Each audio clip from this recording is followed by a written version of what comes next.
Social cohesion, leadership and governance. Ibn Khaldun emphasizes the importance of social cohesion and strong governance in facilitating human development. He argues that successful societies are founded on cooperation, mutual support, and a shared sense of purpose. In the absence of such cohesive factors, societies are prone to disintegration and decline. Furthermore, Ibn Khaldun highlights the role of leadership and governance in shaping the trajectory of development. Effective rulers uphold justice, ensure the rule of law, and promote economic stability. However, as a society progresses, rulers may become complacent and detached from the challenges faced by their citizens, leading to stagnation and ultimately decline. Importance of social cohesion. Ibn Khaldun places great importance on social cohesion as a foundational element for human development. Social cohesion refers to the degree of unity, cooperation, and mutual support among individuals within a society.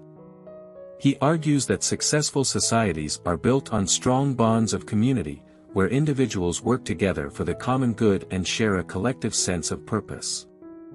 These cohesive factors create an environment where members of society can collaborate, innovate, and contribute to overall progress.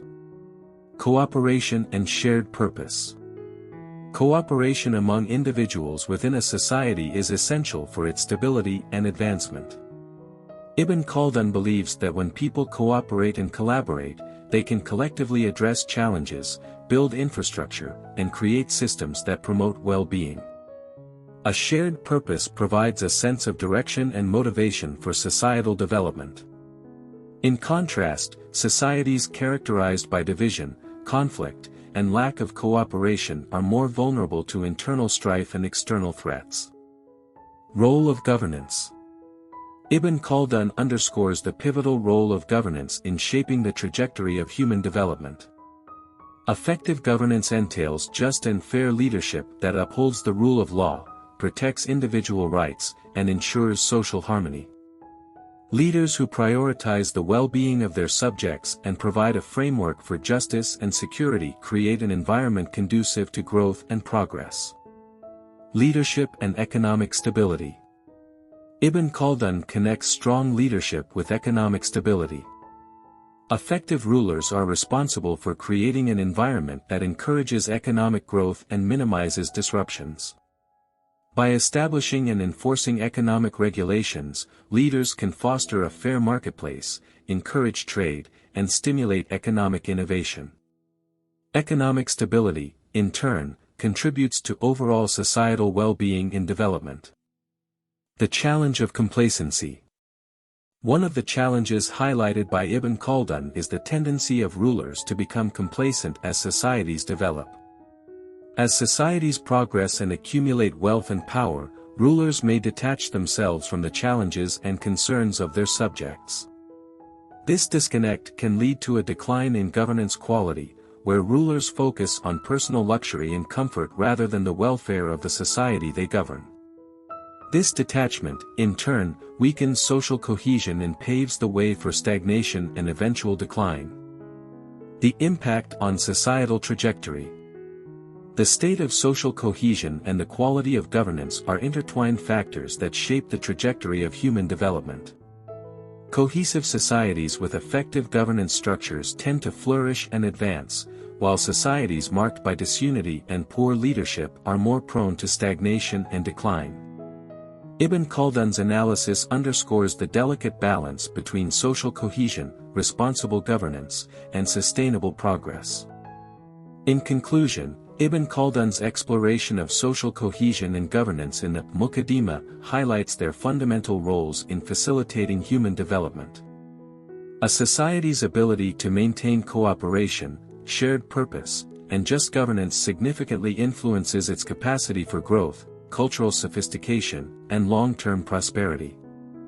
Additionally, his observations on the challenges posed by complacent leadership serve as a cautionary reminder of the potential pitfalls that societies must navigate to ensure continued advancement. Asabiyya, the motor of social change. Ibn Khaldun posits that the driving force behind the rise and decline of civilizations is asabiyya. Asabiya serves as a crucial analytical tool in his methodological framework. In its literal sense, asabiya refers to group feeling, group solidarity, and group consciousness. According to Ibn Khaldun, asabiya plays a pivotal role in the development and deterioration of societies and civilizations. He adopts this term from pre-Islamic Arab culture, known as the Days of Ignorance or Ayyam al-Jahiliyyah. In the context of the desert-dwelling Arabs, it symbolized the unity of thought, action, social cohesion, and economic integration within a tribe. Asabiya served as both a defensive and aggressive instrument. Ibn Khaldun's usage of the term is noteworthy because it differs from its common interpretation in Muslim literature. Generally, Islam condemns asabiya as a negative quality and state of mind, often associated with biased support for one's group regardless of the justice of their cause. However, Ibn Khaldun elevates asabiya from its limited particularistic meanings to a higher status within his social philosophy. Within the conceptual framework of asabiya, he examines the interplay of environmental, psychological, sociological, economic, and political forces. To Ibn Khaldun, asabiya represents an associative sentiment, a sense of unity in purpose and a community of social, political, and economic interests. It is a we feeling among people, without which no social or political organization can sustain itself. Asabiya holds great importance in Ibn Khaldun's complex theoretical framework. It can be fostered by shared beliefs, common goals, economic interests, culture, language, shared hardships, or a common adversary. Asabiya is not merely group solidarity, it encompasses the fusion of group solidarity with a political will to attain power and organized leadership. According to Lacoste, asabiya refers to the influence of leaders of men in a very specific historical context. Asabiya arises from group awareness, the desire to defend oneself, and the pursuit of one's claims. Ibn Khaldun asserts that asabiya is the principal force driving all social change. It is important to note that asabiya is a complex intersection of multiple forces, both material and non-material, and its intricacy cannot be reduced to a single variable. According to Ibn Khaldun, the development of civilization is a continuous process that encompasses both Badawa, tribal life, and Hadara, settled life, as its two ends. As societies progress from a primitive stage to a more advanced level of organization, significant transformations occur in their norms and ideals. Each step towards Hadara entails a reduction in asabiya, which is the fundamental essence of communal life among tribal people. As settled urban civilization emerges, the presence of asabiya gradually diminishes. By the time a civilization reaches its advanced stage, asabiya has already vanished. In its earliest form, asabiya is perceived as a product of the inherent human desire for cooperative collective existence, which sets human beings apart from animals.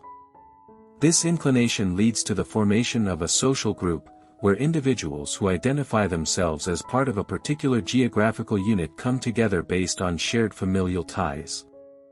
This natural impulse for cooperation finds tangible expression in the establishment of asabiya, which serves as a means of social cohesion and defense when the tribe's material interests are threatened.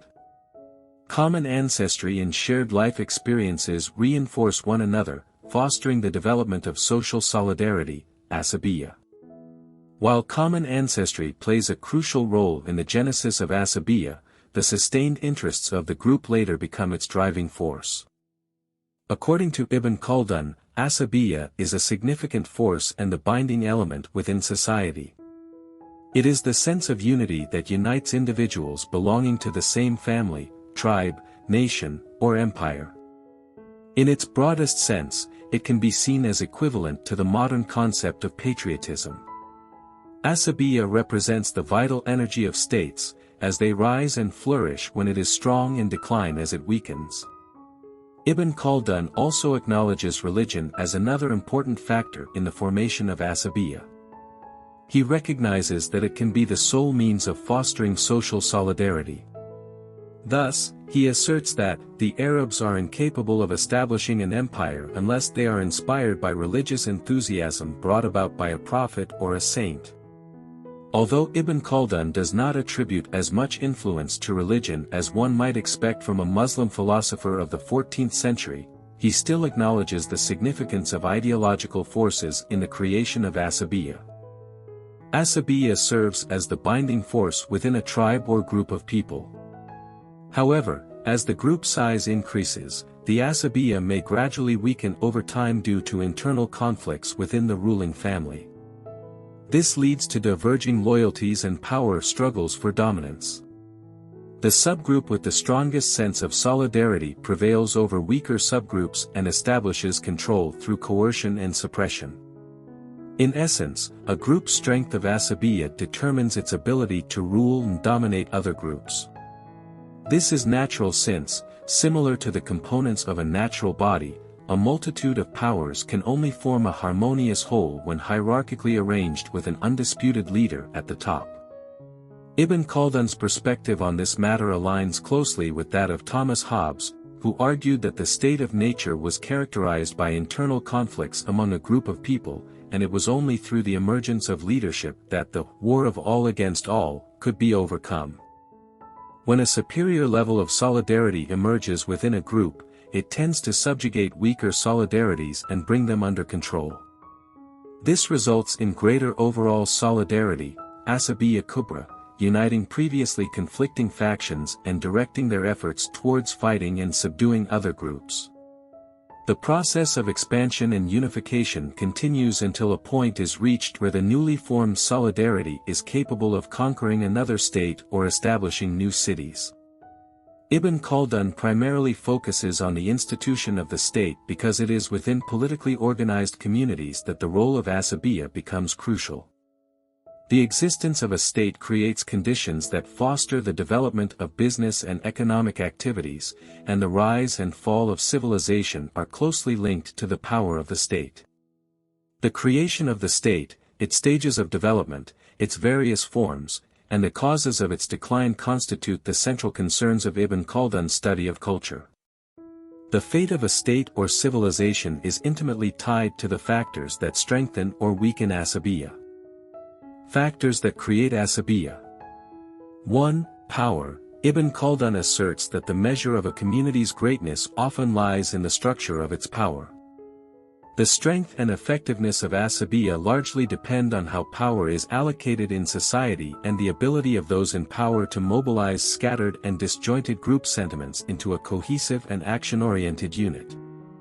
In a tribal egalitarian democracy, Ibn Khaldun believes that Asabiyya holds significant power. Economic conditions within tribal societies ensure that the leader of the tribe remains reliant on the goodwill of the community. This consultative and egalitarian tribal society embodies a democratic spirit and possesses robust Asabiyya. 2. Leadership. The second crucial factor in the formation of Asabiyya is leadership. The level of confidence and trust that a leader instills among the people, as well as their wise guidance, determines the extent of Asabiyya within a group. Thus, Asabiyya and leadership are unquestionably interdependent, and their successful partnership is contingent upon the survival of civilization. According to Ibn Khaldun, tribal leadership transcends the mere concept of leadership. Initially, the authority of the leader is based on moral grounds, but it later evolves into a political force. The leader enhances their power by undermining tribal egalitarianism. As tribal society transitions from primitive to settled conditions, solidarity declines. However, in order to maintain Asabiyya, the tribe is consistently engaged in conflicts with other groups. The excitement of battle fosters a sense of unity in the face of an illusory common threat. 3. Religion. Ibn Khaldun recognizes the value of religion or ideological forces, as we would refer to them today, in the creation of Asabiyya, based on utilitarian grounds. Religion assists individuals in resolving some of life's unsolvable mysteries and serves as a powerful factor in socialization, promoting unity of thought and action among its followers. He firmly acknowledges the significant role of religion in society, which is not surprising given his Muslim background in the 14th century. However, while emphasizing the significance of religion, he cautions that it acts as a supporting factor for asabiya and cannot replace it. Religion is regarded by Ibn Khaldun as a factor, rather than the factor, in sustaining asabiya. Without the presence of other conditions, religious forces alone are insufficient to maintain asabiya. Factors that weaken asabiya. 1. Wealth and corruption. The adverse effects of increasing prosperity are felt by civilization and the ruling dynasty, as discussed in detail by Ibn Khaldun. He delves into the debilitating impact of wealth, corruption, and a hedonistic attitude on asabiya. Sedentary culture is susceptible to corruption, particularly due to the inclination towards indulgence and pleasure-seeking. Cities offer a multitude of luxuries, leading to an increased desire for diverse and pleasurable foods and cuisines. The avenues for satisfying sexual desires, such as prostitution and homosexuality, also multiply. Ibn Khaldun emphasizes that homosexuality poses a greater threat to the continuation of the human species compared to adultery, as it does not result in the birth of new individuals, while adultery disrupts the social existence of those already born, i.e., illegitimate children. In a similar vein, Durkheim argues that wealth, through the power it bestows, diminishes the resistance of material things against our desires. This, in turn, strengthens our desires and makes it more challenging to restrain them.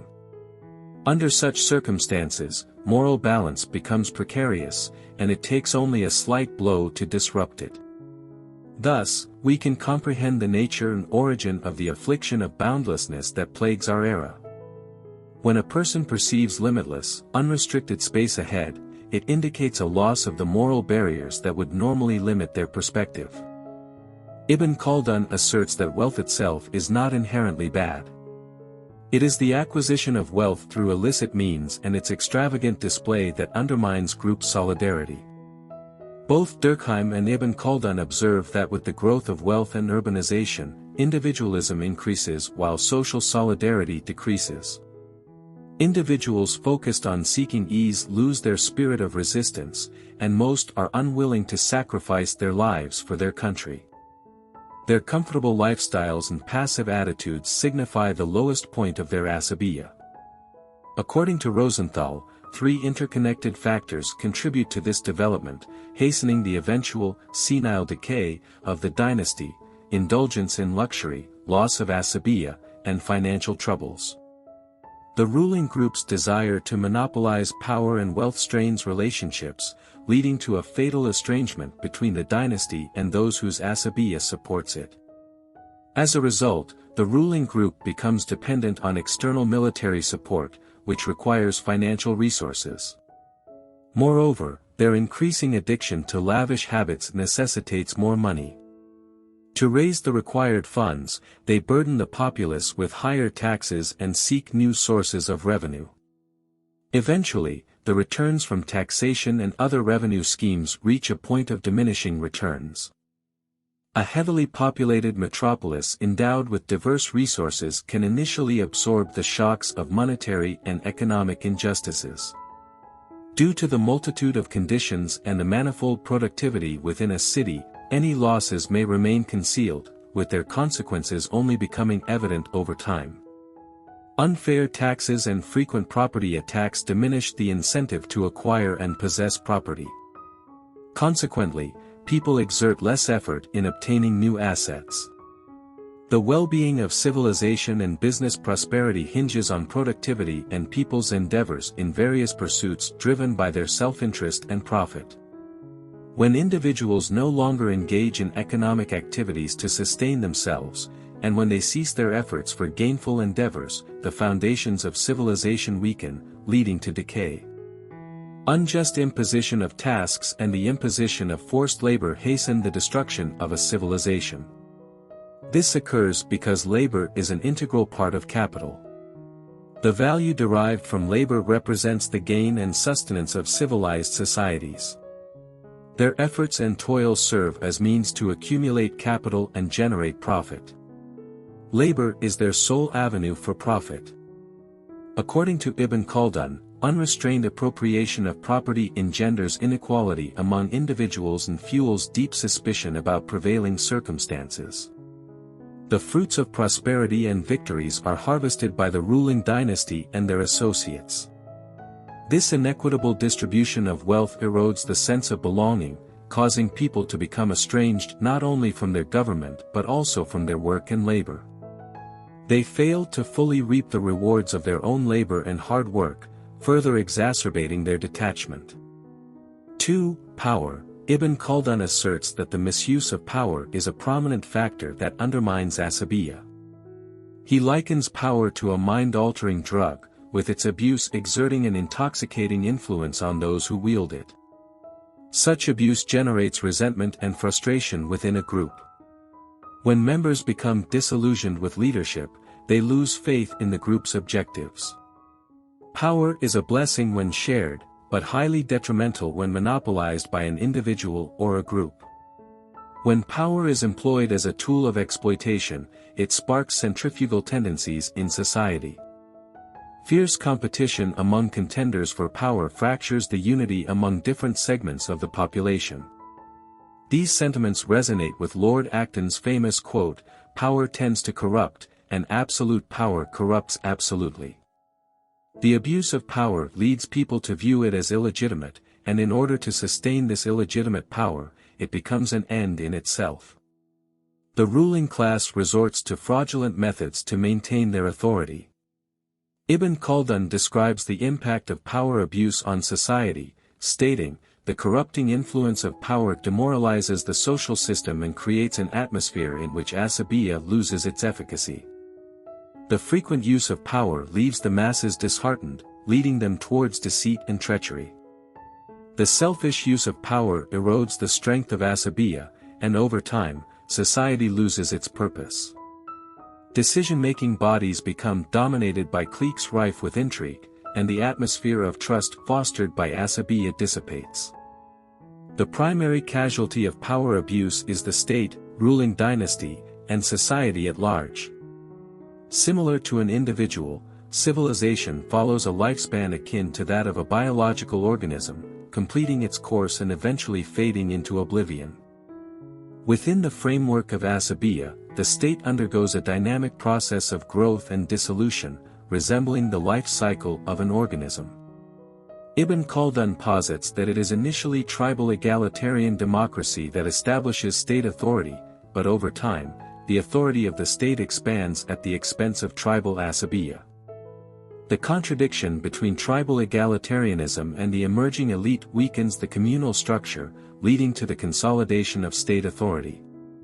Asabiya serves as a major force in the creation of the state, but ultimately, the creation turns on its creator. The intricate social and economic organization of urban life supplants the austere and simple existence of desert society, which was essential for generating asabiya. As soon as a ruler attains power, he finds himself entangled in a struggle against the very forces that underpin his authority. To illustrate Ibn Khaldun's dialectical reasoning, consider this example. In the ruler's quest to extend control over his tributaries, he must employ mercenaries, which necessitates increased taxation to pay for them. However, the subsequent economic downturn leads to a decline in tax revenues, compelling the ruler to further raise taxes. This cycle of poverty and discontent fuels rebellion. Yet, in order to quell these uprisings, the ruler requires even more mercenaries and more taxes to fund them, thereby provoking fresh revolts.